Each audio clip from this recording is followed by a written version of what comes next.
see back and get you out of here. So I will turn it over to you immediately and you can just get rolling. Awesome. Well, good morning, everyone. It is a pleasure to meet you all. My name is Marcus Barnett, and I am the Human Resources Director here at the City of Winston-Salem. Mr. Tesh has asked me to join just to kind of talk about some of the things that we have been doing to address some of the larger vacancies that we have had here at the organization. As you all know, COVID kind of left most of us in a difficult spot with regards to vacancies. I have been in front of the city council many times over the past couple of years, just addressing these vacancies and talking to them about things that we're doing. We have requested some enhancements, if you will, to our benefits offerings, to all of the programs that we offer to our employees, just to really assist in making us an employer of choice, so that we're able to address some of the lingering issues that we've had as an organization. So I'll begin with just some of the enhancements we've made to our benefits plans over the past year. So I think last year was the first year that we offered it. We now have a comprehensive vision plan. We didn't previously have that in this organization. Our medical plan would cover up to one free eye exam annually, but we didn't offer any plan that would help to pay for eyewear or any of those advanced, right? So like the Optimap and things that you get when you go. So we saw that as a need that we needed to fill. And so now we do offer a comprehensive vision plan for interested employees. We also do a survey at the end of annual enrollment, and we ask our employees, what other types of benefits would you like to see? And so we heard from our employees and we listened to them. And so another benefit that we now offer is pet insurance. That is a big one, and people are often looking to know that as an organization, we care not just about their children, but also about their fur children, because they truly are members of the family. And we also offer some supplemental insurance plans. So we now offer similar to what you've probably seen as like an AFLAC, right? Just a plan that will help you to cover some of your what we call hospital indemnification. So if you have to stay overnight at the hospital for any reason, this plan for employees that are enrolled, they will get a set dollar amount every day that they are in the hospital to help them take care of some of those out-of-pocket expenses that they'll receive when they get that bill from the hospital after they check out. We offer accident insurance. So we've had a lot of employees to go ahead and take advantage of that program now.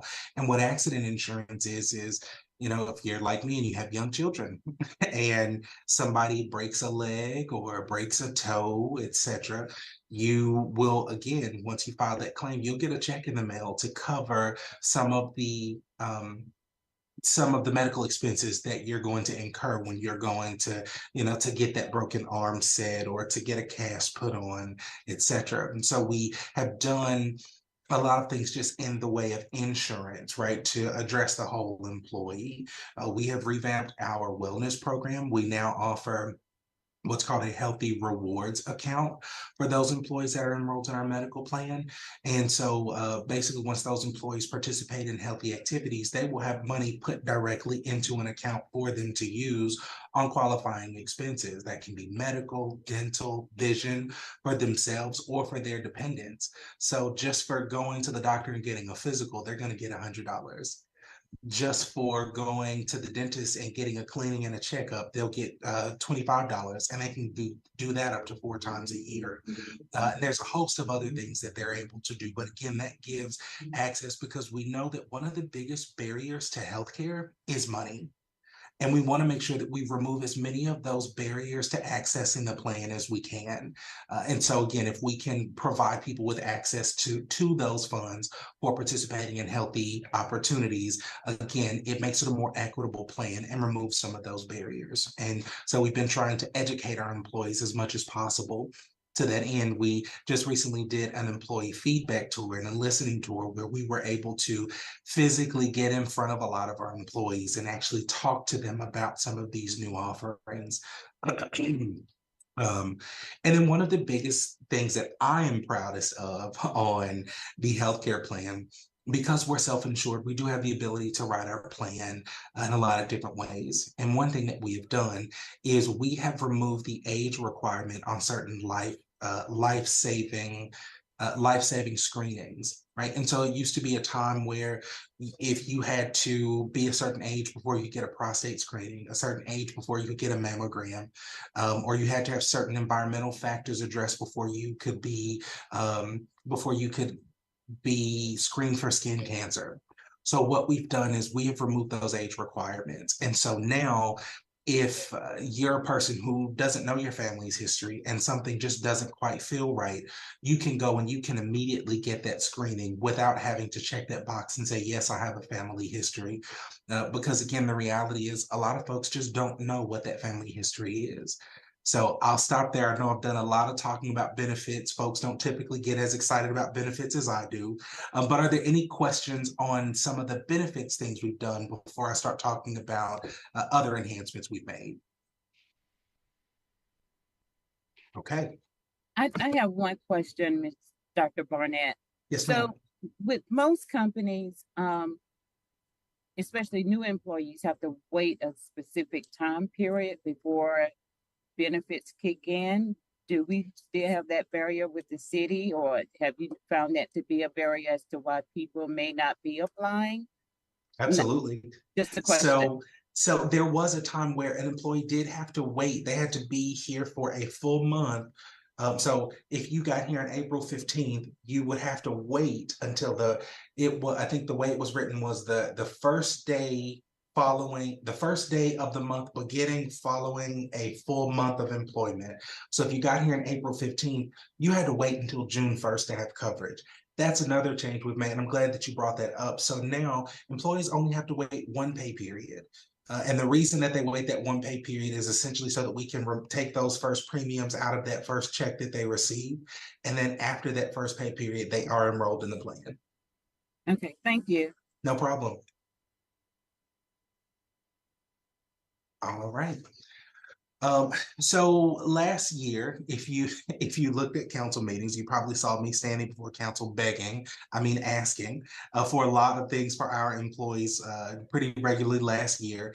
I'm pretty sure I made Scott sweat several times when I was constantly asking for money. But these are really opportunities for us to grow not just our employees, but our candidate base. And so the city council approved some incentives for us last year. The first one of those being a referral incentive.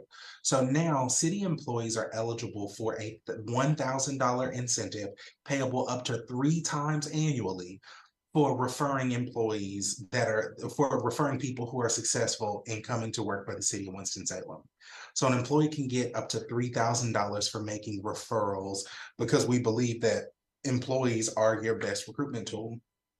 So there's that program is going well. We've already had 17 employees avail themselves of that incentive. So we can definitely see that it is working, and employees really are stepping out there and they are speaking up to their friends, to their colleagues.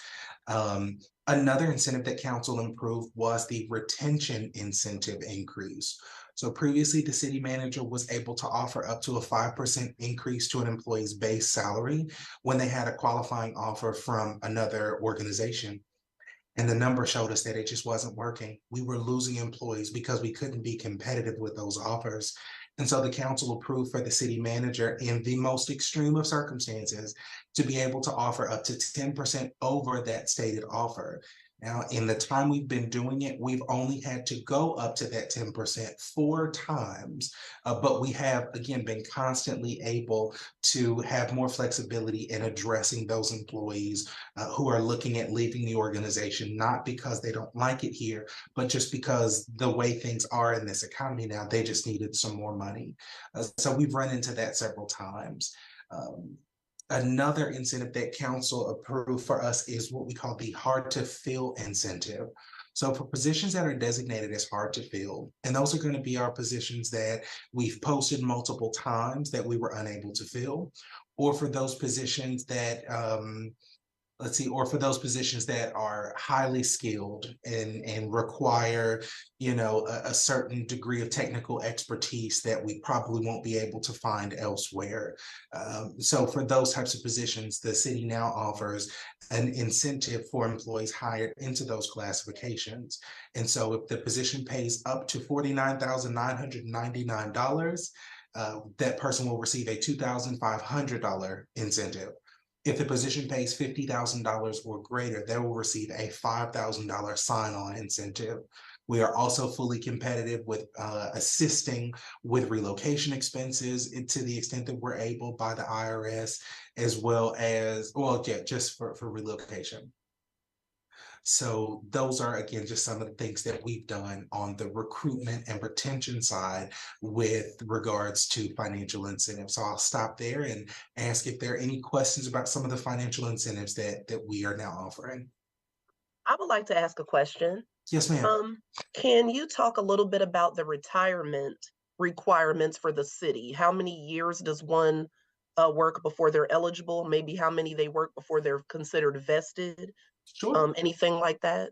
Sure. So the city, we pay into what's called the Local Governmental Employees Retirement System, or LEGRS for short. So LEGRS is administered by the North Carolina State Retirement System. And if you're not aware, the North Carolina State Retirement System is the second best funded pension system in the country where local government or where state governments are concerned. I went to a seminar in March where they said that we could stop funding this system today and it would still be able to pay out all of its current financial obligations for the next 60 years. And so I say that just to preface, with our system, you do have to be in it for 5 years before you're considered vested. Once you hit 5 years, you've got some options. At 5 years of service, if you become totally and permanently disabled, you'll be eligible for a retirement benefit for the rest of your life. And that will be akin to, and they just use a complicated formula, right? So they take 85% of your average final compensation, and they kind of run that out by the number of years total that you worked for the system. And that's how they determine what your monthly benefit is going to be. As an organization. Yes, sir. I'm sorry. I was going to change the subject. Oh, okay. So we've got just a couple more things to address on the retirement side, and then we can change the subject. I want to make sure I get to all of Ms. Williard's question. So we also offer a couple of other retirement options. We offer what's called a 401A plan. So the 401A is fully funded by the city of Winston-Salem. We put in 2% of every employee's annual salary into that 401A plan, and they become vested in that at 5 years of service as well. The best thing about that 401A is that the employee has the option to tell us how they want that money invested. So they are in full control of that account from the day that they come in the door. And our police employees, we offer a few different options for them. If they were here before 2012, most or all of those officers are in what's called WHISPERS, the Winston-Salem Police Officers Retirement System. That is another defined benefit plan where employees who retire from it will receive a pension for the rest of their lives. Employees hired after 2012 are in what's called WISPO-DC, the Winston-Salem Police Officers Defined Contribution Plan. That plan works a lot like a 401k. That basically the money that they put in is compounded with interest, and they have access to that money in retirement as well. We offer supplemental retirement plans in a 457, which is a deferred compensation plan. And we also offer a traditional 401k. I saw, you mentioned police.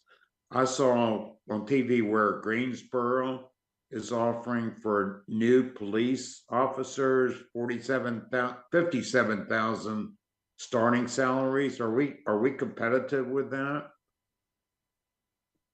Are we competitive with that? As of this moment, no, but we are doing other things to become competitive with that. And I won't steal Scott's thunder. I think he'll probably talk about this at some point today with you all. Am I right, Scott, about changes to the police pay plan? You can touch on them really quickly, but okay, I've got trial balance budget coming to talk about that comp and class study too, if you want to hit on that. Perfect. So one of the things that we are looking at and considering right now is a change to an overall 3% movement on all of our police and fire classification. So all of those positions would go up by 3%, the minimums, and that would also do some movements there. We also just last year implemented what's called a police career ladder. And in that career ladder, it gives those officers an opportunity just by what's called time and grade to be able to move up that ladder. So it provides that if an officer is successful at being an officer, after 4 years, they'll move into police officer 2. After another 4 years there, they'll move into that master police officer category. Whereas before it was you were a police officer until you promoted up into one of your higher ranks. So if you became a sergeant, a lieutenant, etc. And so this should provide for some more growth opportunity, not just financially, but just within the world of public service as well. But we are constantly trying to see what we can do to be competitive. And on the police and fire side, we do have other incentives. We pay a $10,000 lateral police and fire incentive to those employees that are coming to us already trained from another police or fire department. Thank you. My pleasure. I wanted to ask, I don't know if you said this, but how many years does one work for the city before they're eligible for full retirement? 5.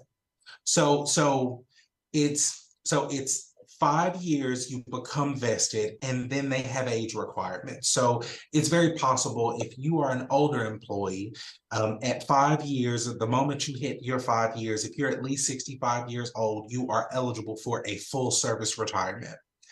Outside of that, if you're a person like me, I started in this system when I was 23 years old. I will work a full 30 years before being eligible for retirement. But the levels are age 65 with 5 years of service, age 60 with 25 years of service, or 30 years of service at any age. So state employees that are state government employees that come to City of Winston-Salem, are some of those positions considered state jobs too? Or all City of Winston-Salem positions are, none of them are considered state jobs, but y'all have comparable retirement like how state employees, is that kind of what that is? They're not state Absolutely. employees. Okay. So at the point that they make that switch and they come over to the city, but they stay in that same retirement system. And so their service would continue. So if they had worked 20 years in the state retirement system, the point that they get here, they've only got 10 more years to work until they're fully eligible for full retirement. Oh, that's interesting. I had no idea. Okay, well, that's a good selling point. I'm taking notes because I know we're trying to fill. I mean, I'm going to be having some conversations at church and other places. Thank you. Perfect. And to that end, if you all know of anyone who is looking, we are constantly having conversations with folks. We're in a place where my staff is reviewing resumes and passing those on directly to hiring managers and getting people into the system. So if you run into folks, please let us know. You can pass them along directly to me or send them to staff. We'd be happy to have those conversations and help people find city positions that align with their skills. Yeah. Okay, thank you. Marcus, if you want to touch on, I know you've got to go here in just a minute, but I know you've done some more aggressive social media campaigns, the advertising with the oil or gas station companies. If you just want to do a 30-second on some of the other traditional or non-traditional marketing things that you've done for recruitment as well. Absolutely. So we've hit everything at this point. If you haven't seen an advertisement for city employment, I want to know about it because we are on social media. Right now we're considering a bus wrap with our partners over at the Winston-Salem Transit Authority. We have done more traditional methods. So we have put up a billboard. We've used the Winston-Salem Journal, K-PASA. We've got an active agreement with the Hispanic League of Winston-Salem. We have advertised in trade shows. My staff is going out just this year. We have made it to 21 job and/or career fairs. We have just this month, we've got 3 left this month. So we're trying to be as competitive as we can. As Scott was mentioning, we actually just ran an ad back in the fall with Quality Oil Company. So those annoying ads that you get when you're standing there trying to pump your gas, we were one of those ads. And as annoying as it may have been, we did get 7,000 hits on the link that we put on there. So we'll plan to run another one of those. We are using the Hulu ad manager. So if you're using ad sponsored Hulu, you will probably see one of our ads on ad sponsored Hulu. Same thing with Paramount Plus and some of your other ad supported video streaming networks. We are getting ads onto those. We are pushing ads out on your social media. So those banners that are at the bottom of your Facebook or on the side when you're on Google, all of those things, we are being as aggressive as we possibly can. And if you have any ideas, please let us know. It's to the point that, you know, we have been reached out to by people who are hosting conferences in Winston-Salem. We have placed ads in conference books. So again, we are leaving no stone unturned when it comes not just to finding candidates for employment, but really changing and showing people what our employer brand is. And our employer brand is very simple. It is one that says, be a member of something that's greater than yourself. Dr. Barnett, I have one question. Those are Yes, ma'am. great initiatives as far as your marketing strategies are concerned. Have you considered for some of those positions that may require less expertise in certain areas like technology and engineering, have you considered maybe converting some of those positions over into like internship opportunities where students, I'm at Winston State, where students can come in and not only work, but learn about the city, the part of working for the city, and maybe become a permanent employee? You've already invested into, because internships can sometimes be paid for with dollars or with credits to a course. So I cannot say that we have considered making that switch. There are some other positions that we are looking at making more like apprentice type positions. So some of those positions that require, say, a commercial driver's license, for example, instead of requiring that a person come in the door with a commercial driver's license, we're able to bring them in essentially as an apprentice while they learn the position, learn the technology, and while we pay for them to go on and to get that commercial driver's license. But I can't say that we have had that conversation on the internship side. Okay. But I would be happy to have that conversation, especially with someone that's in the higher education space. You've got access to those employees, or to those students. I'll tell you, I think this year we've made more contact, I think, with the universities than we previously have. We've been on site at the universities. We've sent out specific job postings and asked for student referrals or for, you know, students that are about to graduate. So we're trying to do a much better job of reaching out to those emerging professionals. Okay. All right. Thank you. My pleasure. Dr. Barnett, like I said, I know you've got to scoot here in about 2 minutes. I will add 10 seconds to what you said. He said there are a couple of departments that actually do targeted internships. Utilities has 2 or 3 every year for engineering and GIS. So in terms of a comprehensive look at that, we don't have, but there are a couple of departments that do annual internship opportunities with the idea of, if they find the right person, hiring that person along. But it's definitely not a citywide feature at this point. It's very specific to 1 or 2 position types in a couple of departments. Oh, okay. Thank you. Yep. Marcus, I will write down any more questions that come, particularly as we go through the presentation, get them over to you, and then we can get some answers back there. If there's anything else pressing, he's got about 30 more seconds before he's got to roll. Perfect. Well, I would just like to thank you all for taking the time to serve on the Citizens Budget Advisory Council. I know it is hard work, but very necessary work, and I appreciate your input and your time. Thank you. We appreciate you too as well. Thank you, Dr. Barnett.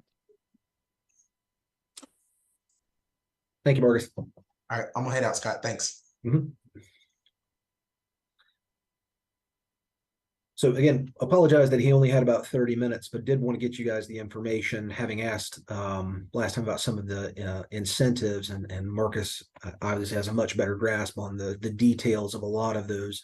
He talked about the insurance type plan changes that we're trying to make to become more competitive, both with public and private sector peers, but also a lot of those, I'm just going to refer to them as cash incentives, the referral, the hard to fill position, recruitment type things. So we've done on the non-cash side and the cash side, really some different strategies to try and keep who we've got and get more of the talent that's out there that may be looking.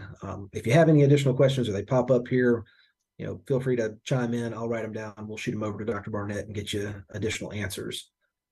Otherwise, the one thing I think that last point about the opportunities for training, it was well taken, is important, especially in those hard to fill positions, as the technical expertise is required.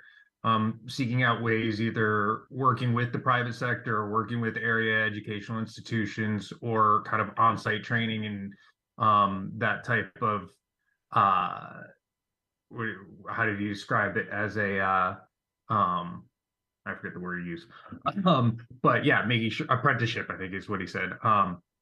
But yeah, programs like that, I think, for the harder to fill positions are something that I'd be interested in kind of either making recommendations about or learning more about. Very good. All right, well, we'll switch gears here on the agenda, and the two other things we have first on the list is to kind of distill down some of the conversations we've had over the last 3 or 4 months. And I'm going to let Janice pull up a quick kind of slideshow summarizing some of the ideas that we might turn into recommendations for your report this year. So I'll let her talk about that. But generally, I'm going to look at what we have heard from you, and you guys feel free to add anything that you think we've missed or needs to be edited. But I will let Janice take over from here for that part. Let me see. I'm going to share my screen and just let me know if you guys see that pop up. Do you guys see that screen? You're good, Janice. I'll put it. Okay, perfect.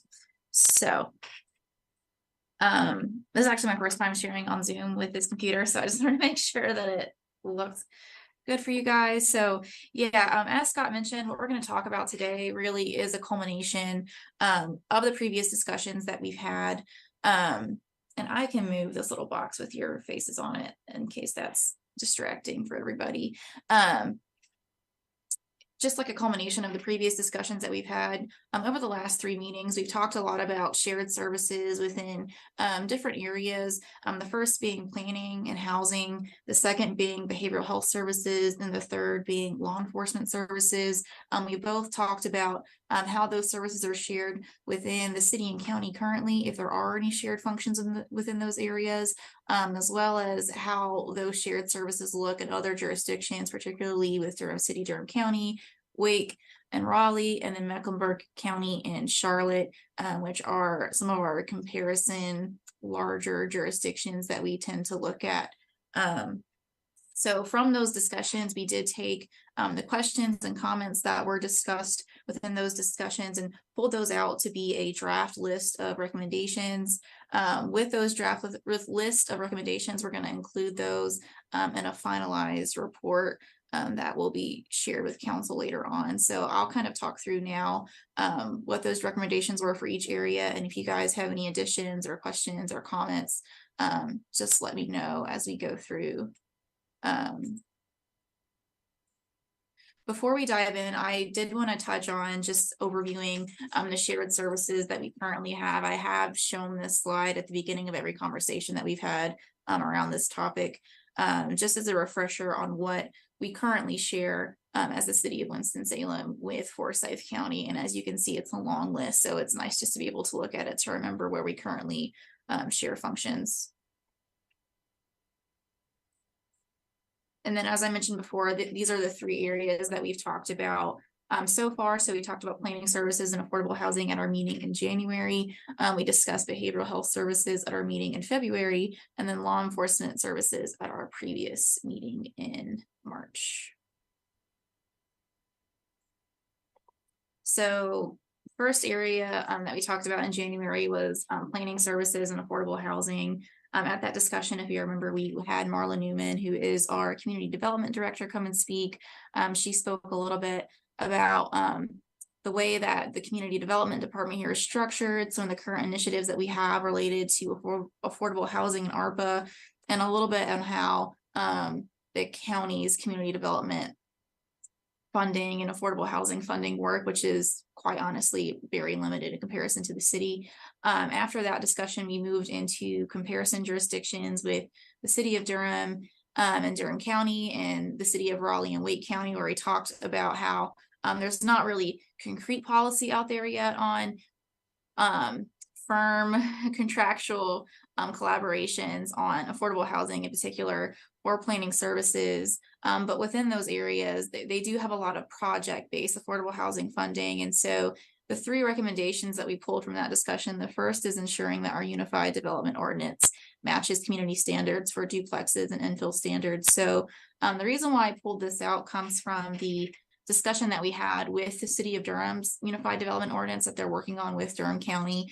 They updated that ordinance to create a more friendly environment for affordable housing in the areas of duplexes, infill standards, accessory dwelling units, and lot sizes. We did mention how the city has recently updated our unified development ordinance with accessory dwelling units and lot sizes, but there were questions and concerns on making updates and looking to see if our unified development ordinance is updated compared to neighboring communities with duplexes and infill standards as well. So that was the first recommendation, draft recommendation pulled out from that discussion. The second, or really the next two, kind of go hand in hand. The first is a discussion with the county on where our goals for planning and affordable housing and development align, and just seeing within those alignments if there is potential for some collaboration, either on a project basis or some sort of more concrete funding basis, similar to the housing funds that Raleigh and Wake County have to create affordable housing, if something like that could be possible for this area. And that moves into the third point, which I pulled out specifically, which is seeing if there could be some collaboration with the county on funding of affordable housing, since that is a more pressing and emerging issue that we're seeing in this market. So I'm going to pause right here for a second just to see if there are any questions or comments on this, or any additions that you guys would like to make. So just as a note, as Janice is going through this, there will be a full report that we'll be drafting. Part of that report will include, as Janice has described, what you've talked about, the research that you've seen, and then what she's presenting here, these individual recommendations. The intent is for these draft recommendations to be put in there. So if you think that needs to be edited in any specific way, let us know. Otherwise, this is what we're going to put into your draft report to send out here in a couple of weeks for your review.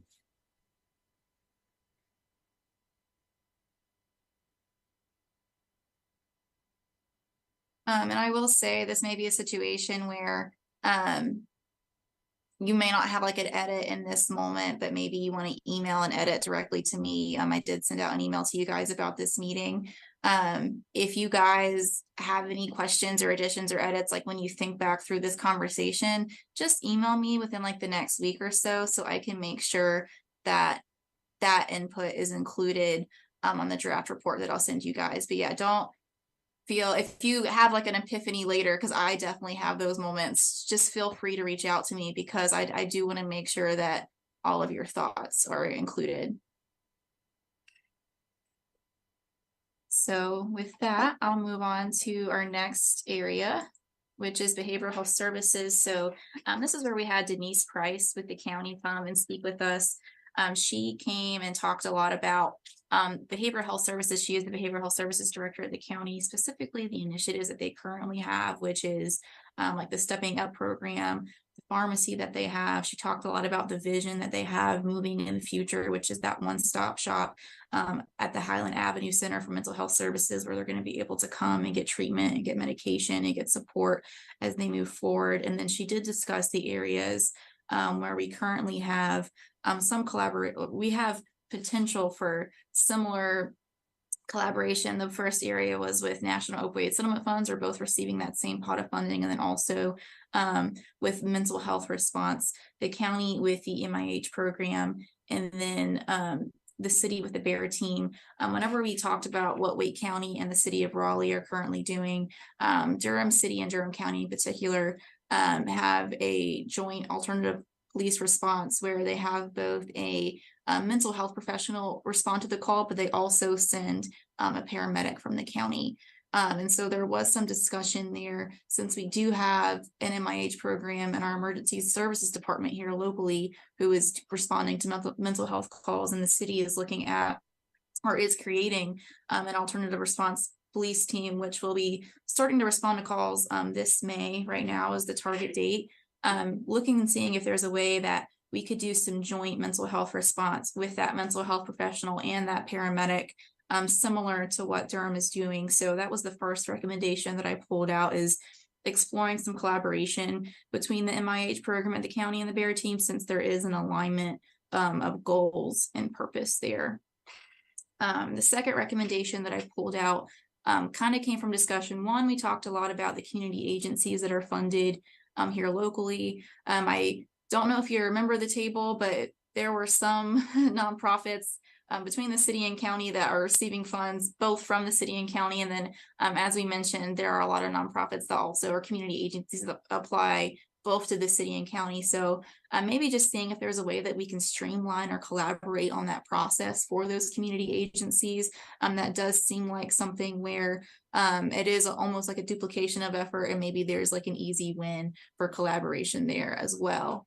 Are there any questions about, this area, or any comments that any of you guys would like to share before we continue on to law enforcement?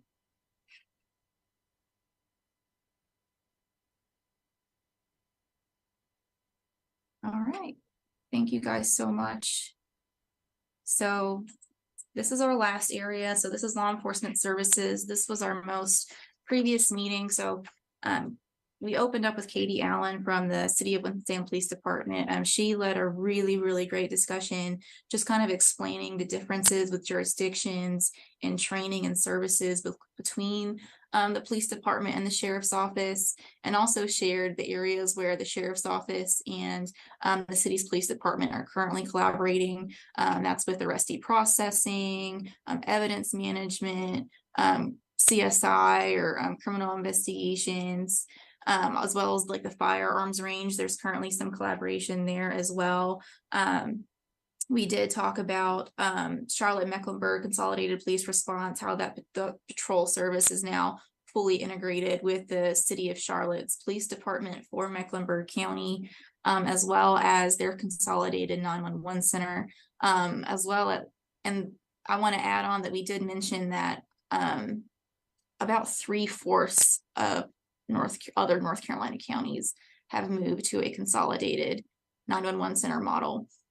And at this point, so that is one area where Forsyth County would be considered maybe behind, as we have not moved towards that consolidated model as of this moment. So that is the first recommendation you'll see that I pulled up top that we talked about. I will say we talked about how it wasn't feasible the last time this was studied about 12 years ago, but at this moment, City Fire and County EMS have consolidated their 911 services. And so there might be an option. And we're also relocating city police 911 to the public safety building, which is where county EMS, City Fire, and county police, county sheriff's office 911 are located. Since they're all going to be located in the same building, there might be an option there to look at some consolidation of that 911 service. So that's an option to look at, or a recommendation that I made for us to look at moving forward. And then the second one came out of the discussion, both of the Charlotte-Mecklenburg Consolidated Police Response, looking at other state models for what consolidated police response can look like. In North Carolina, we have very limited examples. Really, the only example that I could share was the Charlotte-Mecklenburg model, which is where patrol has been consolidated to the city police department, but also the more limited example that we have here in Forsyth County with community deputies. from the sheriff's office being assigned to smaller municipalities like Rural Hall and Walkertown who are not able to afford their own police services. So being interested in seeing, are there any other models nationally, maybe in some of our neighboring states, that we could look at to see what could a consolidated police response look like? Are there other models? Are there other things that we can learn to look and implement here in our community to make our police response more effective? So that was the second recommendation that I pulled from that discussion. Are there any thoughts or questions on those two recommendations? I'll also add to Janice's note. I had a conversation with Assistant City Manager Patrice Tony earlier this week, and it was related to capital, but we started talking about the exploration of consolidated 911, and she was very interested in the work, the research that had been done for CBAC. So we're going to be making sure that she has access to that, but was also very interested in seeing the recommendation from the Citizen Budget Advisory Council directly to City Council to explore a consolidated 911 in Forsyth County with the city. So it's very much in line with something that the management team is already looking at, and the research that we did here kind of supports at least in one way where Patrice is thinking about looking at consolidation. So a very good fit here with timing of your report and what the management team may also be looking at. Yeah, Janice, in that vein, it would be interesting to see if there are some other models in kind of regional beyond the state borders. But if we could find some other models that would kind of bolster some of that research that we could share up the line like that, I think it would kind of strengthen the case a little bit if we found something that, or at least an element of another state program or another county program in Tennessee or Virginia or South Carolina or something like that, where we could actually put some numbers to the research. Okay. No, that sounds great. And yeah, I think that this is something that's very timely to look at. So yeah, I will make that a recommendation and begin work on trying to figure out where we could look for a good consolidated model, just to learn from beyond what we have available in the state. And I will say, if there are not any more questions or comments on those items, those are the only, that's all I have so far for recommendations. So like I said, you know, if this is something where you're thinking about this discussion later and you have some additional thoughts you would like to share, please feel free to email me and reach out within the next week, because your input is important. You being here is important, and I want to make sure that you are being represented in this report as accurately as possible. So yeah, do not hesitate to contact me if you would like to. So thank you guys so much. Thank you, Janice. It seems like the main theme, Janice, is consolidation. Mm-hmm. Yes, and just increasing, we have a lot of, yeah, like I said, kind of maybe duplication of effort where we have similar programs, similar goals. And when that is taking place, you know, that seems like an obvious way to maybe align some of that effort and create more efficient services for our residents. So yeah, I think, Ross, at the 30,000 foot level, when we talk about consolidation, it's usually in one of two lights. One is you're trying to be more efficient, which is the buzzword for saving money. But the other is trying to provide a better service. And too often, I think we find that residents are contacting the county or contacting the city. And if we can find a way that there's one point of entry, whether it be for something as simple as, you know, asking for funding for a program, but even in 911 in intake, if there's only one place you have to go to find the result you're looking for, that's a lot better than having to try and call the county first and then the city and get bounced around, or heaven forbid you're looking for something related to the school system and we have an opportunity to consolidate programs between them as well. There just are a lot of different governmental entities, and a lot of times we know, because the calls come into CityLink, there are a lot of residents who don't know what the city does or what the county does, or quite frankly, what the state does. So trying to remove all of those barriers is an important function. Even if we don't save money, if we can make it easier on the resident, we should do that as well.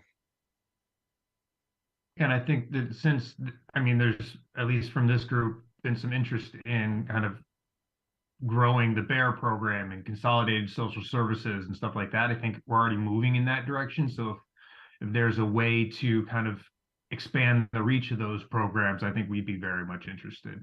Don't want to speak for everybody, but that seems to be the tenor of the conversations that we've been having.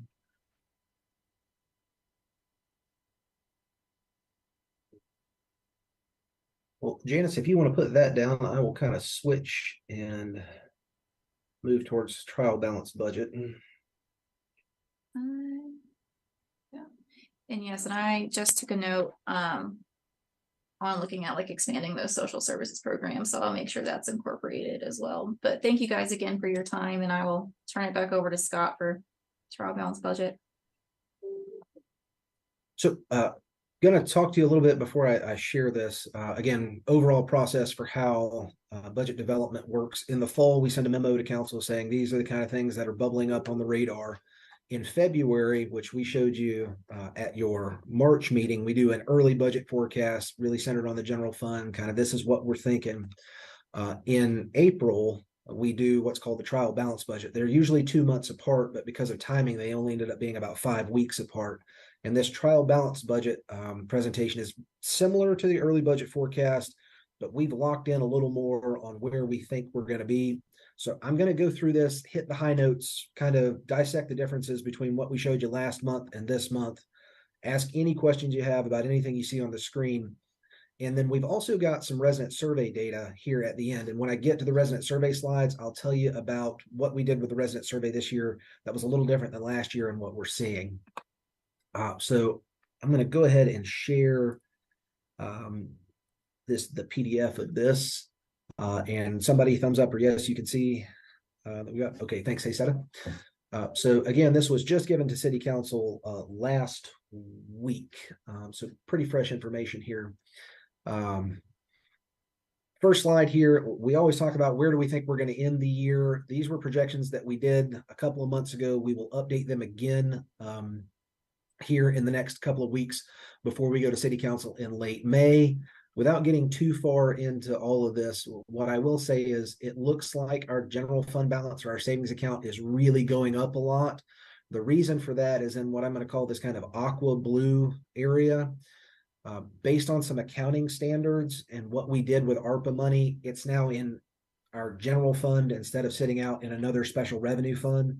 So a lot of the money that's being added to the savings account is just kind of an accounting trick for some of that federal money that's just in a different fund now. So it's not as though we're adding $20+ million in unassigned money. If you look at that green bar at the top, that's really what we're expecting to be kind of above our policy and available in the savings account to spend as needed for inflationary reasons or, heaven forbid we have emergencies that come up all of the time or as grant matches for things. So adding a couple of $1 million is what we projected. We'll update that later here in a couple of weeks. Have talked about sales tax a couple of times. So we because of where sales tax is, are keeping council abreast of that. You see here and I'm going to highlight these 2 years, FY21 and FY22. So the past 2 years, we've had 15% growth in sales tax, which is really unheard of. We would normally have seen 4.5% growth on average. You can see the 5 and 6 here in the years before. We're estimating 10% for this year. And this is 5.7% growth. But I'm going to tell you, if you look over here, we're estimating 4%, and the difference is just some back end calculations on how sales tax gets distributed. So what we're looking at is really a 4% growth factor for actual collections next year. There's a lot of discussion amongst our peers and folks at the state about what the economy is going to look like. We're trying to do something that we think is relatively conservative. I do have some peers that are talking about not budgeting anything, any growth, just saying flat. We think there's a recession coming. We have some other peers who think there is no recession coming and they're gonna keep going at a high level. We're again trying to be conservative and fall in the middle there. So that 4% growth factor is what we're looking at. Welcome to entertain any questions you have about why we landed there, but that's kind of where we landed for sales tax growth for next year. Continuing down the slides here. Property tax base growth. So I will say, as we look at sales tax and property tax in our general fund, in very round numbers, property taxes and sales taxes are 75% of our general fund revenue. So this is really the two major revenue sources that are coming in. Property tax base growth for the last couple of years, you can see over here that we've normally been at about the 2-ish to 3% range. FY22 was a revaluation year, and so the tax base always grows pretty substantial. Well, usually does in reval, particularly with where housing prices are now. The county tax director will give us another update. We're expecting business personal property listings to go up a little bit, but he's currently at about a 1.4% growth factor on the overall base. We're hoping to get a little more than that from him, but we won't know for another week and a half on that. Tax rate. This is an interesting one. We normally show this when we do the proposed budget, but the manager asked me to put this in earlier. We are proposing, we're showing as a trial balance budget, so not to the proposal yet, but potentially needing 2 cents. So when we were talking last month about where we were looking 6 or 8 weeks earlier, it was 2 1/4, now down to 2. We're hoping to get that down even further to not put that tax burden on our residents. But you can see historically where, 10 to 12 years ago, we were under a tax or had a tax rate under 50 cents per $100 of valuation and are now in the 65 range. I will say at one point, the county was also kind of down in this range and they're in the 70s. And we have seen other jurisdictions that have done some either pretty significant tax rate increases or effective tax rate increases through revaluations in the last year. So I guess I would note there are Greensboro is one of them close by that did a pretty substantial effective property tax increase in this fiscal year. Just where inflation is there, I think there are a lot of cities who are looking at, how are we going to meet our bottom lines? And there are quite a few that are looking at property tax rate increases. Scott, just real quick, is that in any way, I mean, you mentioned that inflation was a factor. Is that in any way pinned to or reflective of property tax value increases as well? So the revaluation, let me make sure I understand the question. Increase. Yeah, make sure I understand this question and answer it correctly. And if I don't, chime back in. So the reval cycle is every 4 years. In a normal year, the only growth we get in the property tax base is what is added. So if a new building gets constructed, or if you build an addition onto your home and you list it with the county tax office, they'll grab that. But only once every 4 years do they grab what I'll call the organic value change in your house. So I was having a conversation with an assistant city manager about this. If the last time your house was, if your current tax value is $200,000 and your house is probably worth $300,000 now, there is a chance that your tax value will increase by 50% in a 4-year period. If we left the rate the same, that means you would pay 50% more in city taxes. So normally when you see a very high increase in valuations during a revaluation, you would then see a decrease in the rate to partially offset that. But that is a policy level discussion about expenditures and revenues. And so what I was referring to in Greensboro and Guilford County is they had 30% growth. Guilford County left their rate exactly the same, and Greensboro dropped it very modestly. So if you lived in the city of Greensboro, you experienced, because of revaluation, on average, an effective 22 or 23 cent tax increase in 1 year. That's pretty substantial, right? So that is something reval is going to come in 26, but as we look at multi-year budgeting for 24, 25, and 26, we have to think about those tax rate implications and what it means. Even if you're pushing the tax rate in multiple years, you got to think about that burden with respect to inflation. Does that answer the question? Yeah, I was just trying to kind of wrap my head around a little bit what that increased number both meant, but also what it might be reflective of. Yes, and we talk about it in terms of averages, and that's we're required, the state requires us in a revaluation year to do a calculation to show what would bring in the same amount of revenue, right? So if your property tax on average goes up 50%, in theory, showing a decrease of probably like 48% in the rate because it does allow us to grab organic growth. But it varies by your individual area and your individual real property. So if it's 30 on average, it could be 10% in one area, 50, 60, 70% in another area. So we talk about the average, but it does affect people drastically differently depending on what part of the community you're in, and even whether it's residential, commercial, or industrial use. So, yeah. This was just a note to say trial balance budget means we're balanced in the general fund. Showed a one-time use of capital of $3 million.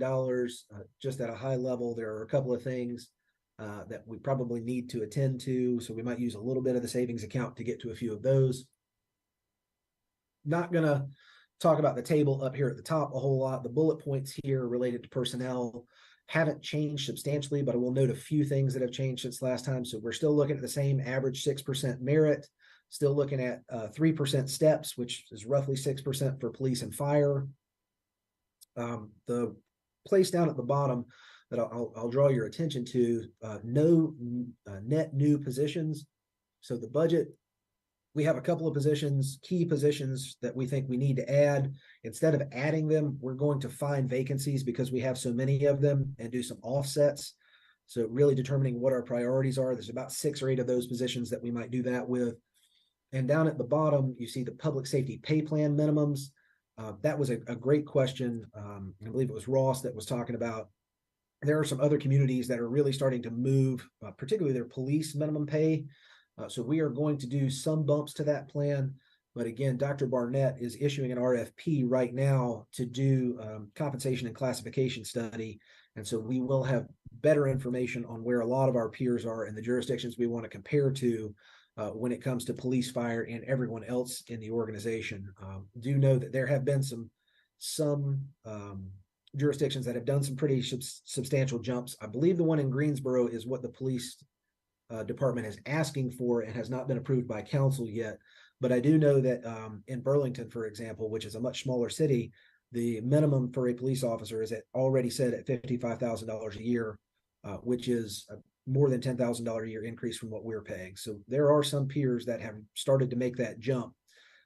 When the management team talks about this, I think you almost talk about the never-ending cycle. Everyone is chasing the next person or the next jurisdiction there. So I think you're likely to see some very steep increases in law enforcement salaries because everyone is seeing those vacancies, and somebody's gonna bump up, the rest will follow, somebody else will go, the rest will follow. But that's something that HR and the management team are very heavily looking at, and will be continuing to look at over the course of the next fiscal year as that comp and class study gets done. Showed you a lot of this. The things that I really want to talk about on this, inflation is killing us in a bunch of areas. But we do see a net reduction in recycling. So we have April 1st implemented city collection, no longer on the contract. So we have some one-time costs going away, and it is slightly cheaper for us to do it in-house. I will note that the budget is going to include for all light vehicles, not including police pursuit vehicles. We will be budgeting for hybrid options for all of those. So the city council has been very interested in alternative fuel vehicles, and we're going to make the funding available to do that. Those are still subject to be able to purchase them. There are a lot of folks looking for hybrids on contracts. So where it's feasible, we will get hybrids. Where it's not, we may end up having to get a naturally aspirated vehicle just to keep the fleet maintained.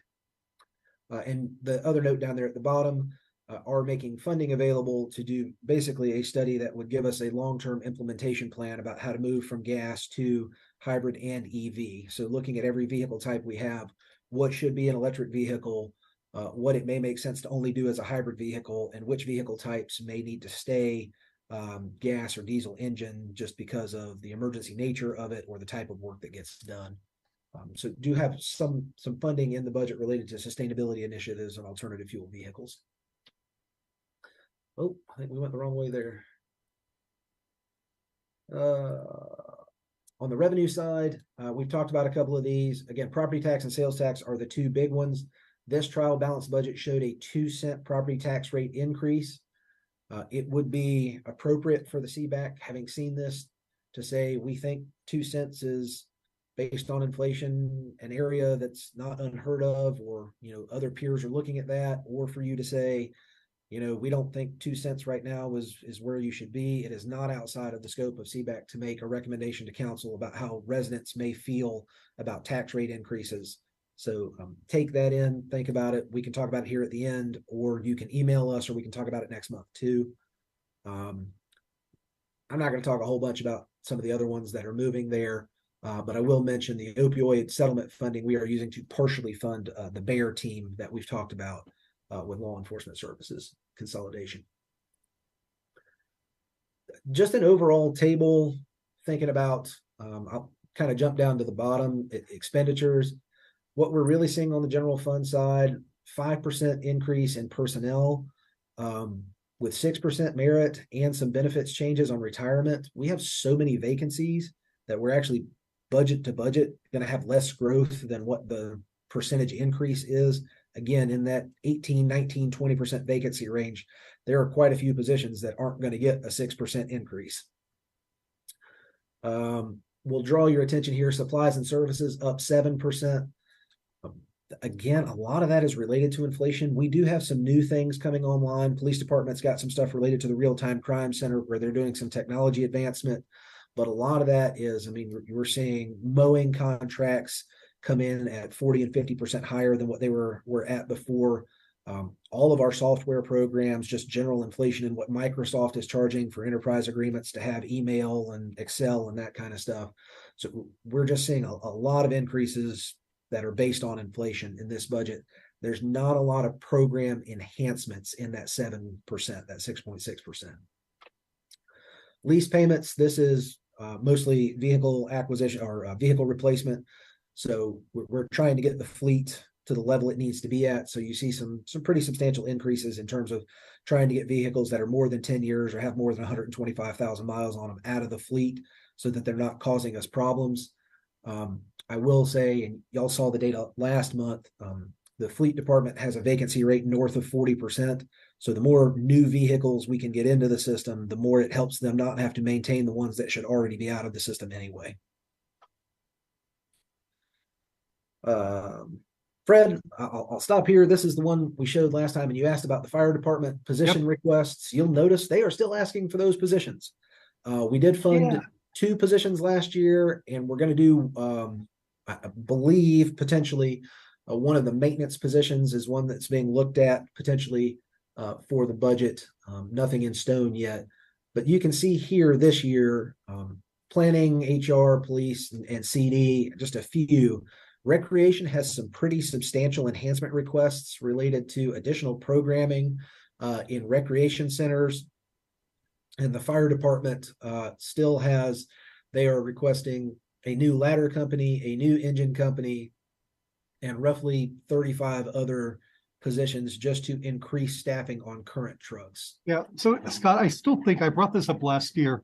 I think we need to get to the bottom of this. Is it a public safety issue that there's just not enough fire people, or are they being ridiculous, or is it somewhere in between?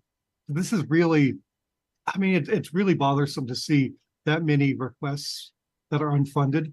And do we need a bigger fire department, or does the fire department just need told to be more realistic?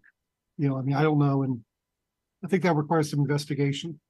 So I would agree with you, Fred, and perhaps maybe a recommendation here, even more strongly worded than the one that appeared last year. So you guys had, hey, we should look at this. Something I can work on some wording, something that says we've seen this request now for 2 years in a row, and maybe even inviting the fire chief to come and talk about these requests. So I will tell you from my perspective as budget director, the fire chief is very concerned about risk mitigation and getting risk as low as it can possibly be. And I think if you were to add 68 positions, you would be in a very, very low risk position. But all of fire service across the United States is about identifying risk and mitigating it to the appropriate level. So again, I think it's probably somewhere in the middle ground. There are probably some positions that he would tell you this is based on response times to specific areas. I would recommend that this is an immediate need. The others, It would be better to have these based on NFPA 1710 standards, which is the coverage and response time standard for the fire department. He and I would probably differ a little bit, again, on that level of risk across the community and what it would mean. But I think he would fall in that route and tell you there are some of those position requests that are more important in terms of service delivery than the others. And I'd be happy to have him come if that's something you would like. I will see if he's available next month. And then he can kind of walk you through those. Personally, I would just because it's been a huge request 2 years in a row. And it's, critical to public safety, but if he really needs these positions, but if he's really just mitigating risk to a level beyond which is normal, I mean, we can ask him to stop doing it. Yeah. So Fred, I think even with your worded request here, I've had a conversation with the management team, and I think we are going to look at this more this year than we did last year and do some more intentional kind of data dives into where is the primary response lowest, where is the fully company response lowest, where do we compare in terms of those responses to our peers in those areas. I would tell you the benchmarking data that we have looked at in the past does suggest in some areas that we are behind some of our peers. Some of that is depending on who you call your peer. The Greensboro City Police Department is an ISO, or fire department is an ISO 1, and they are staffed the way our fire chief would like to be staffed. They have a lot of people and are a kind of standard in the region for. Just I don't want to get bogged down here, but what do you mean by ISO 1, and why would we not be one? Sure. So the ISO is an insurance rating, basically, that you have, and it's got multiple factors in it. Part of it is what your fire response looks like and how capable they are. Part of it is your water system, the pressure and delivery of water. But when you say a fire department is an ISO 1, that means that they're the highest level of fire response you can have in a city. I'll defer to the chief. I think we're at 2 now, I think. So I will see if he's free, Fred. Let him come talk to you about some of this. Yeah, I think it would be interesting to see how, if community development kind of approach their position requests under the same kind of blanket theory, like, a more moonshot request like the fire department might be making. Just kind of maybe even if we could discuss at some point clarity in how those kind of how departments should approach those requests. Is there room for kind of 2 levels, right? Immediate need versus a kind of long-term risk mitigation kind of approach, like an aspirational versus like what? Exactly. ISO 2, which I looked up. We are ISO 2. Now that I knew what to look up, or versus an aspirational. If we want to be ISO, it would be nice to, because then our discussion could go rather than just saying, "My God, this looks horrible." Right. Understanding, what it is. Well, also, Scott, but I would like to see that then, if we were to take that approach, see that from the other departments to see how those numbers kind of realign that. And guys, Scott, about 2 years ago, or maybe a little longer, it was before COVID, the fire chief actually came to CBAC, or we actually visit one of the fire stations, and this number for the positions hasn't changed since then. So it's more than 2 years, Fred. I think his requests are very reasonable. They were then, and I'm quite sure they are now. So the historical context there, the fire chief that we have now, and I'm going to ballpark this, has been here for about 6 years. And upon his coming here, he started asking for a lot more positions than the prior fire administration did. We are getting it done with the minimum level. This is where we're at. And I think the chief wants to implement a higher standard of service. And so I do think there's going to be a lot of dive into this. How you talked about aspirational versus need, that immediate need versus multi-year planning piece is, I think, what we're going to be looking at in FY24, potentially looking into any recommendations for 25. But more than happy to have the fire chief come and talk to you as well. So down the list here. So this is not in the current budget, but we are talking about it. This is new. You did not see this last month. It's a one-time supplemental pay adjustment. And so when I say one time, this means not an increase to base salaries. If you look down at the bottom, the purpose of what we're talking about trying to help people out where inflation is hurting folks. So under methods and criteria, you see equity focused. We're looking at larger payments for those that are near the bottom of our pay scale. So our minimum wage is $15 an hour. If you're making $15 an hour, you would probably get a larger one-time supplement than somebody making $40 an hour, kind of thing. Also recognizing that because of so many vacancies we have, there are folks that are doing a job and a half, maybe even 2 jobs. And so kind of at least showing a value for, we've saved a lot of money by not having that position, but we've offloaded some of that workload onto you. And we've talked about the comp and class study. In some ways, this is a partial bridge, knowing that there may be areas where we are underpaying folks, and that study may come back and show that. So at least in a one-time nature to say, we're going to give you something for the base or something to your bottom line for the year based on inflation, that you may be coming up for a salary study, and also that you've taken on additional workload. How we're going to pay for it, I have recommended what you see over here on the right, and this is organization-wide, but specifically for the general fund, using a little bit of the savings account, and then where you see that ARPA framework, using a little bit, there is $3 million worth of the ARPA framework that was originally allocated. And y'all saw this last year when we talked about it. We had a whole conversation about broadband infrastructure and how the state would not let us do it. There were bills at the General Assembly. None of them went through. So we had $3 million set aside for digital divide, very specifically for broadband infrastructure, and we cannot do it. So you could do other things in digital divide, or you could use it for this purpose. And we've shown City Council potentially using some of that unearmarked money now because it can't be used for broadband infrastructure as a one-time offset to help with this kind of adjustment. So you see potential costs there. We're talking in the neighborhood of $6 million organization-wide.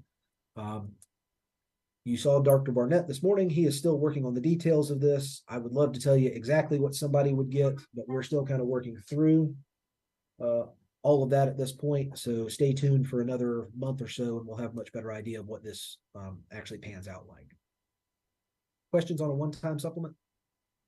A question, Scott.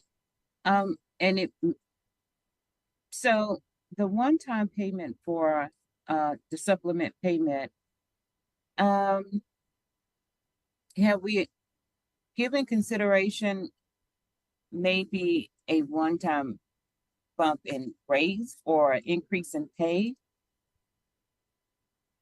versus that one-time lump sum payment? And I'm asking this for 2 reasons. One, I see for the purpose, those who are taking on extra work because of the vacancies. So does that mean that if I'm taking on extra work, but my coworker is not taking on the extra work, will my coworker also get this one-time supplement? Where's the equity into making sure that for the purpose, those who are taking on the extra jobs would get this amount? Maybe someone else is not taking on extra work, but they still get that amount. So a lot of that taking on the extra work may be a short time thing, and this is how work gets shuffled around within departments. If a position is substantially doing more and is expected to do substantially more in the long term, a department really needs to submit a reclassification to human resources and say the job duties have materially changed for this position. And so we should change the pay grade for that position. I think this is more of a recognition of, even in budget, we've had a lot of vacancies. We've got some new people. The folks that have been here a little longer have had to carry some of the workload while newer people get trained, or folks have been out, that kind of thing. So this there are 2 questions you had there. One, this one-time adjustment would not look at individual characteristics of job types. It would just be an across the board, this is what it is. Now, your first question was, could you do a one-time change in base pay? If I change base pay, it's not one time, it's automatically recurring. So I, as the budget director, am recommending a one-time increase because it's coming from the savings account. If you do it to base pay, it's recurring, and you'd really have to raise the tax rate or generate another revenue to do that. So read from that, when that comp and class study does get done, city council is going to have a policy decision about how do I raise the revenues to pay what market rate pay should be. And that conversation is coming next year. Yeah. Hey, Scott, Thank you. Thank you. sorry. Yes, sir, Fred. I've got a related question. So if I recall correctly, last time you showed a figure on vacancies by department, and they seem like they varied considerably. So are you going to do this one-time pay different for different departments? Because, people in different departments will be covering more extra load. Like, I think, what was it? Fleet was massively under compared to some of the administrative ones, or is it just going to be based on pay rates? What we are thinking about now, Fred, is it will not be by department. What I will tell you in a lot of places, and Fleet's a great example of that, there are simply vehicles that are not getting fixed. There's only so many wrench hours you can put on somebody that's a technician. And so they may be working harder than they have before, but it is not possible for a fleet tech to do the job of two people. There's simply not enough hours in the day in their capacity for them to do that. So what you're seeing on fleet right now, they are trying to contract a lot of work out that we would have done in-house before. And there are a lot more vehicles. If you drive by the fleet facility, there's a lot more vehicles sitting there to be worked on. So you think the sort of extra load that the city employees are doing is a lot more even than what would it appear by the vacancy rate? It's really going to be, again, job specific, and it may even be that it shifts during the year, right? So if you had a budget analyst vacancy for 6 or 9 months, you had a 6 or 9 month period where a couple of people in budget worked harder, but we don't have a vacancy now when we're training up. Somewhere like in DOT or TFO in our transportation areas, they're maintaining 30 and 40% vacancy rates for street and sidewalks and signals and that kind of stuff. So what you might get, so if you take sign and signal maintenance, they're doing critical response, but they're not doing as much. I'm driving down the road and looking for, that street sign has turned the wrong way and I'm going to fix it immediately. I'm fixing stop signs and yield signs and traffic lights kind of thing. That sort of stuff is noticeable. Yeah. Yes. Yeah. So each department, I will not say generally that every department is equitably sharing the workload difference, but each department is trying to figure out how to hit its critical mission statement. And there may be pieces that are falling behind because you just at 30 or 40% vacancy, you're just not going to do everything you did a couple of years ago. So moving through this, saw these kind of notes, looking at an increase to stormwater management fund revenues. We're looking in the neighborhood of a 10% rate increase, which you see there is about a little less than $1 per month for the average residential ratepayer. There's just a lot of capital going on in stormwater right now. We've seen a lot of failures and we're continuing to see emergencies. So making sure that's fully funded. We talked about public assembly facility deficits before, and we'll note looking at some changes on WISTA, particularly increased security enhancements at the transportation center here close to downtown in the form potentially of metal detection services and also just additional security officers. So there are a few things in WISTA that you might see as upgrades to security. Oh Lord, I hit the wrong button again. Sorry. Here's the schedule for budget review. So the proposed budget will come out here at the end of May. Council will have a series, just like they do every year, of meetings related to, or finance committee meetings specifically to look at budget, with them making a recommendation and ultimately passing the budget on Tuesday, June the 20th. We will draft your report, kind of send it out here in the next couple of weeks, have our meeting here in May, and then potentially look at the opportunity for the chair to do a quick presentation of your report, either during one of these or at the appropriate time. So I'm going to jump out of that. That's kind of budget. Any more budget questions before I show you some pretty interesting resident survey data? Okay. So try and do this in about 5 or 10 minutes, be respectful of everybody's time. The last couple of years, we've done a pretty long survey. For any of you that have gotten it, it's about 7 pages long, has 145 questions on it, and everyone gets to the end of it and says, this was way too long. We had a couple of council members tell us, can you shorten it? I actually had a resident from the West Ward have a Zoom meeting with me who is a marketing specialist who does surveys, tell me it was too long. So we decided to try something new. We went with a much shorter format of the survey. If y'all haven't seen it, we can email it to you, but it was 3 pages in length, and it really asks just a couple of questions. It asks, what are the highest priorities for investment? What do you think are the most operational needs for the city? And what would you support a tax rate increase for capital investment? The other difference that it did in the previous survey, there was no open-ended response. In this one, there was. We let you tell us whatever you wanted to tell us. So changed the format considerably to make it shorter. We were told by the company that does our surveys, a person should be able to do this survey in less than 5 minutes, which was good for us. It was very, very short and to the point. Still, on the other side, we required 100 surveys per ward. We got a response rate that was higher and faster than what we normally get, which told us, hey, the shorter version was easier to fill out. More people filled it out. That's a good thing. Confidence level, 95%, margin of error, less than 3%. We haven't had a less than 3% margin of error in a resident survey recently. We always shoot for less than 5. We're usually in the 3.5 to 4 range. Nothing changed in terms of how it went out. Postcards, you could fill it out online if you wanted to, but it came in the mail. So what did we get back? No surprise, streets is at the top. Whether it's the long survey or the short survey, everybody hates the condition of our streets. That's just kind of an across the board piece. Police response and crime services. And again, if you see over here on the right, the question was basically asked, what areas need the most operational improvement? So this was kind of getting at where could we focus short term on if we had some more resources or needed to have priorities. Leaf and brush collection both showed up this year. That is not surprising based on our leaf and brush collection issues that had been noted before City Council. We did have mental and behavioral health services show up. So that BEAR team, very close to the top of the list.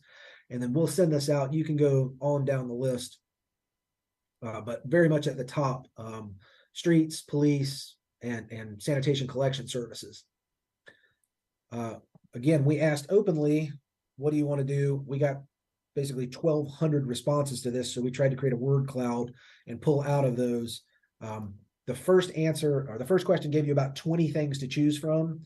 So in the open-ended area, we were still talking about leaf and brush collection, still talking about crime and streets and police. The things that are a little bit different when you went open-ended, affordable housing came on the list.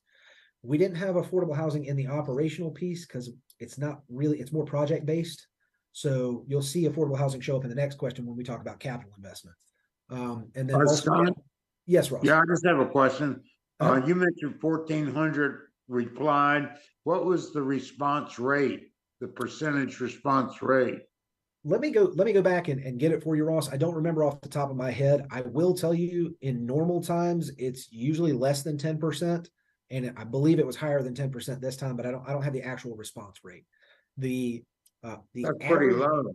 Yeah, the average municipal response rate for these per our vendor is, I think, in the 8.5 to 9.5% range. People get this and throw it away. So we send out, the initial mailing is 10,000 units to try and get 1,000 responses. So the response rate is not phenomenal, but it is randomized. So we are able to draw some conclusions from it. Okay, thank you. Yep. So moving on to kind of from operational needs to investment, again, streets still at the top. So streets is both operational in terms of pothole filling and immediate needs, as well as capital intensive with full resurfacing and that kind of stuff. Affordable housing production was second. So that is an area we allocated a lot of ARPA money to, but definitely affordable housing at the top of the list of things residents are worried about. Economic development and jobs. I put broadband infrastructure on there because we really wanted to know how people felt about it, even though we don't have the authority to do it. This is an area where the county has an authority to do a couple of things. So we'll be sharing some information with the county about how our city residents feel about it, because again, all of our city residents are also county residents. It's very interesting that it's not a first choice for many people, but it's the most popular second choice. That's an interesting thing to see. for broadband. Yeah, there are some of these, and it gets even more interesting when you look at the area. So we can sort it by ward through the cross tabulations and look at that, and it does get very interesting. So honestly, I was going to wait for a pause to ask you about that. Do you try to sample or adjust so that each wards end up having roughly the same number of people, a number of responses, or are some wards overrepresented in this chart you're showing us? There's some overrepresentation here, Fred. These are not weighted, but we can dive into the data, and I will send you the crosstabs report and look at it, and I can highlight some things for you. There are some very interesting things that you see. The other piece that you have to get to is when you get to the ward level data, the statistical significance moves because the sample for a particular ward is smaller statistically. So, but again, street resurfacing at the top. So one of the things that we're going to pound is street resurfacing is always top of the list. People are always telling us that affordable housing is very much at the top of everybody's mind. Economic development infrastructure. So that's always the creation of jobs is the way that we see people asking for ED infrastructure. And then you can see as the list goes down. I mean, very interesting to see things closer to the bottom. New greenways is one, sidewalk construction that sometimes you think of those as being higher priorities, but right now, what you see out of a lot of this is maintenance of your current assets before expansion of additional assets in many ways. So we asked the question one way, which is tell us what's most important. This one, we specifically asked, what would you support a tax rate increase to do? What's at the top of the list? Street resurfacing. Imagine that. And then you can see affordable housing, bridge construction. This does mirror the other question, what needs an investment a little bit in the same way. So you do see things like rec center renovations and rec centers, new rec centers being a lot closer to the bottom. So what we're telling city council, when you see this, and we can do this again before they think about a general obligation debt issuance, but this is what your residents are telling you are their highest priorities if you're going to raise taxes to build new stuff or renovate stuff. So this is really kind of that area of, if you're building a bond package, you need to pay attention to what this says. New parks and open spaces are a higher priority generally than new rec centers and expansions to rec centers in current parks. So people may be looking towards more ability to have open space than they are buildings to go into programming in. Operationally, we may need more people for our current assets and programming. That's an operational need, not a capital need. There's a lot to take in here, and I think it will be very interesting as we start having potential bond discussions about what council sees as priorities as well. We always ask, how do you want your information for the city? So showing this one's really interesting. The city social media account has actually grown from last year. So there are a lot more people looking specifically at our social media, but we still have a large percentage of the population at 2 and 3 that like kind of the old school television news stations and local newspaper options to get their information about the city. Our marketing department has to deal with, well, what does that mean and how do we target our strategies? One last word cloud. We asked an open-ended question at the end. Just tell us anything you're interested about. A couple of council members had said, what if you didn't ask the question correctly or didn't give them the right option? So there's literally a question that just says, basically, tell us what you're interested in. A lot of the same things showed up. So you have affordable housing is on there, economic development is on there, police and crime is on there, streets is on there, housing downtown. When we opened it up, you didn't get anything substantially different than what we had already really seen. So, but did have an opportunity for you to put anything you wanted in there. And that is everything for the new 3-page resident survey. So at a 30,000 foot level, street resurfacing continues to be the highest priority. Affordable housing is a high priority. Police and crime are a high priority in terms of response. Those are kind of at the top of the list. So any questions about the new format or kind of any of the summarized information here? Around 11:45. No, but I would like to see those cross tabs you mentioned, so we could just to look at the by board, see what's different. Okay.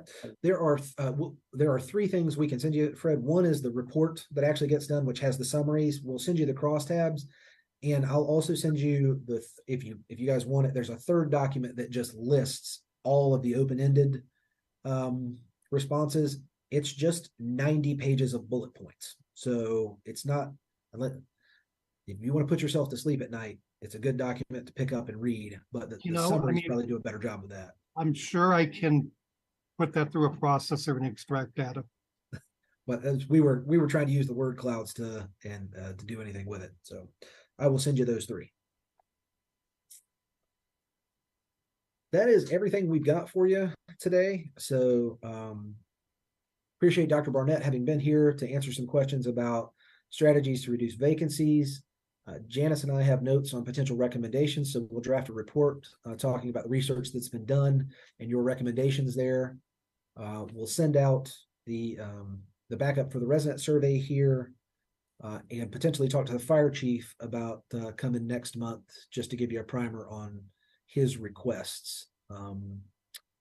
Unless there's anything else, we do have enough of you if we wanted to approve the minutes from the prior meeting. I believe they were sent out. If they weren't, Yeah, before we go for an approval on the minutes, I think we need to make a correction under section 3. Okay.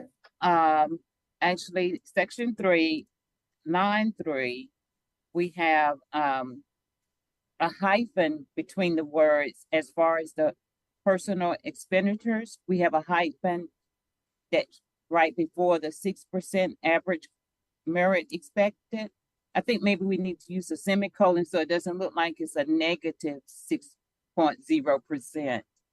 Maybe I'm being petty, but it looks like we're saying negative instead of a positive. Okay. That's the only correction I would like to make. Good catch. We will use a comma there as an introductory clause to separate those two. Yeah. All right. Perfect.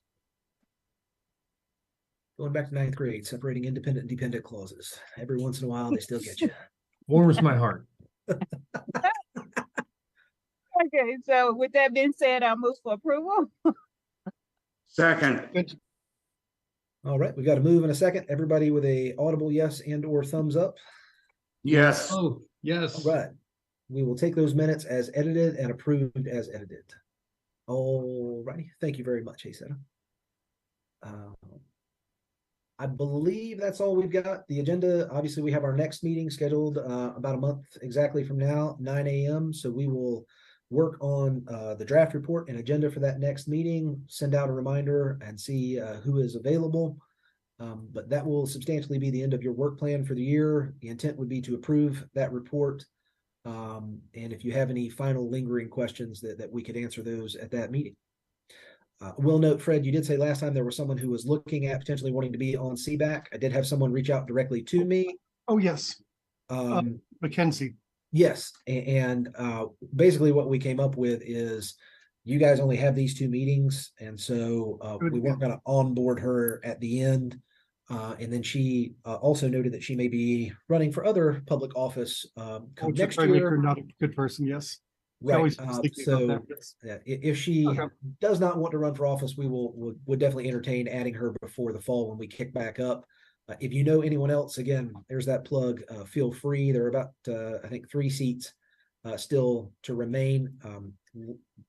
The person who does a lot of the mayor's recommendations, excuse me, had 1 or 2 people to add, but just like with Mackenzie, Fred, we didn't feel it was right to plug them here at the end and try and really catch them up on a lot of stuff. So we'll potentially be looking at adding 2 or 3 more people here in late summer, early fall before you start up for your next year's annual work plan. All right. Without anything else, we can consider ourselves adjourned for the day. Thank you. Thank you very much. Bye-bye.